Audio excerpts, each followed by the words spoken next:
Hey guys, it's Bales. I'm at FantasyLabs looking at NFL player models, and I wanted to create a very quick video just to explain something that's new that you probably didn't even realize that's on the live site now, which is new ceiling and floor projections.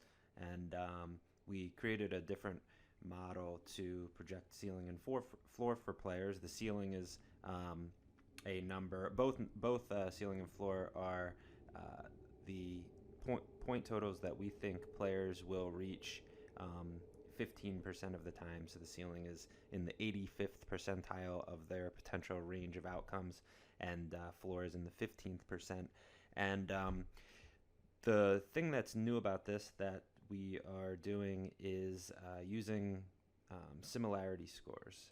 So you might have seen this on RotoViz. They have a similar tool, SimScore projection tool. It's also was the methodology behind Pacoda, which was Nate Silver's baseball player career projection model.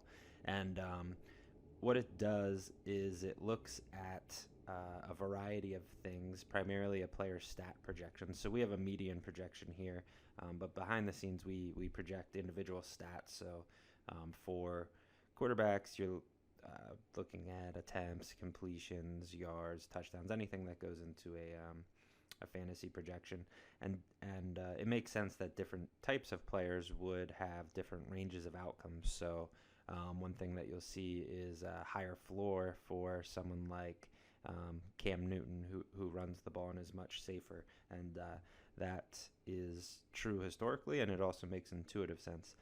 So it looks at those stat projections and then some other things. The matchup, it looks at Vegas, so how big of a favorite a team is, how big of a favorite or underdog, and some of those results can be a little bit counterintuitive, where maybe being a really big favorite isn't necessarily that good of a thing, depending what you're looking for. So it looks at all those things, and then it matches each player in each matchup to the 30 most comparable similar situations in the past. So 30 players who are very much like that player. It can be the same player in the past. It can be a different but similar one. So we're not looking at Cam Newton and comparing him to Tom Brady. In all likelihood, he would be compared to maybe Russell Wilson or Mariota, or players who have somewhat similar stat projections to him, or have in the past, and are in similar matchups. And then we look at the actual results of those games to see how players have actually performed. And so basically we're trying to maintain as much relevance in the projection as we can, while also expanding the sample size of relevant players, so it's not just noise. And we also use a random forest model to basically create a variety of decision trees so that the model isn't overfit. And that's Cam Newton is a good example of that, or any rushing quarterback. For the most part, players will have pretty comparable guys who we can look at, but especially in the tails, you're going to have some players like Cam Newton who we are just somewhat rare, and the projections can be thrown off because there just haven't been that many quarterbacks who truly run the ball, and certainly aren't as good of a bet to score on the ground as he is. And so when there's not as much data, it's good to try to compensate for that. So obviously, ceiling and floor projections, I think, are really important and underutilized, and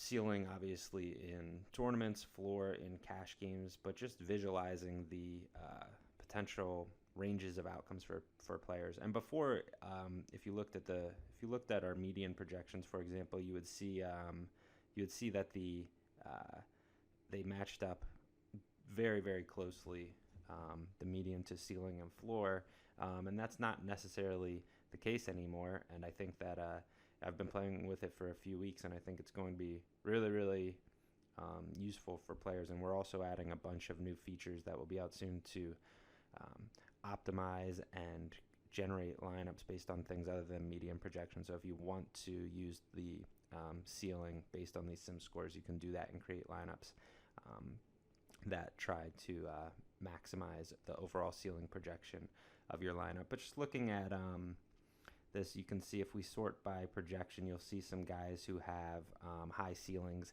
So for example, Andrew Luck, we have projected 3.3 points behind Cam Newton, but based on Luck's stat projections, where we think his stats are going to come from based on the matchup, based on the Vegas lines and the spread, we have his ceiling actually a half point higher. And so that's, if that's accurate, then that's really, really useful information where maybe when other people are, I don't think it's the case this week, but if people are underrating Luck and we think that he has a really wide range of outcomes, then he's potentially a better tournament play.